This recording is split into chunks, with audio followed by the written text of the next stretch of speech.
গভীর রাতে আইসো বান্দা, চোখের এক ফোঁটা পানি দিও আমারে, আমি পুরা ধুয়ে মুছে সাফ করে দেব। এক ফোঁটা পানি দিয়ে 90 বছর মাফ করে দেব। সাগর পানি লাগবে না, মোটরের পানি লাগবে না, এক ফোঁটা চোখের পানি, অনুতপ্ত লজ্জিত হয়ে এক ফোঁটা পানি দিও আমারে, আমি এক ফোঁটা পানি দিয়ে জিন্দিগির গুনাহ সাফ করে দেব। আল্লাহ আমাকেই মাফ করে দেন, আল্লাহ তাআলা আপনাদের সকলকে মাফ করে দেন। এই মজমা আল্লাহ তাআলা কবুল করেন। হিলফুল ফুজুল এই যুব সঙ্গের প্রত্যেকটা মেহনতকে আল্লাহ তাআলা কবুল করেন। আল্লাহ তাআলা আপনাদের সবার প্রতি, আসলে কেন জানি আমারও একটা দিলের মহব্বত আপনাদের এলাকায়।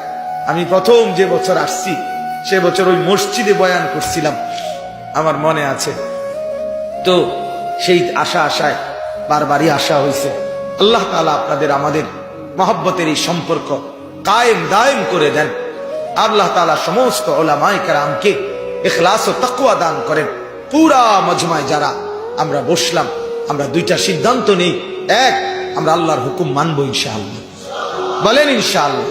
নওজোয়ান জোয়ান তোমরা কও বাস, তোমরা কমপক্ষে একটা বলো যে 5 ওয়াক্ত নামাজ পড়বো ইনশাআল্লাহ। না ভালোভাবে কও বাপ। আল্লাহ আপনি তৌফিক দান। এত আলেমের সামনে হাত তুলছো বাপ, ধোকা দিও না, ধোকা দিও না বাপ, ধোকা দিও। আল্লাহ ইচ্ছে করলে হাত এটা অবশ্য করে দিতে পারে। হবে এটা পারে, অক্ষম করে দিতে পারে। আল্লাহ তাআলা আপনাদের প্রত্যেকের কামাই রুজি ব্যবসার মধ্যে হালাল বরকত দান করেন। আশপাশের এলাকার সবগুলো মসজিদ মাদ্রাসায় আল্লাহ তাআলা বরকত দান করেন।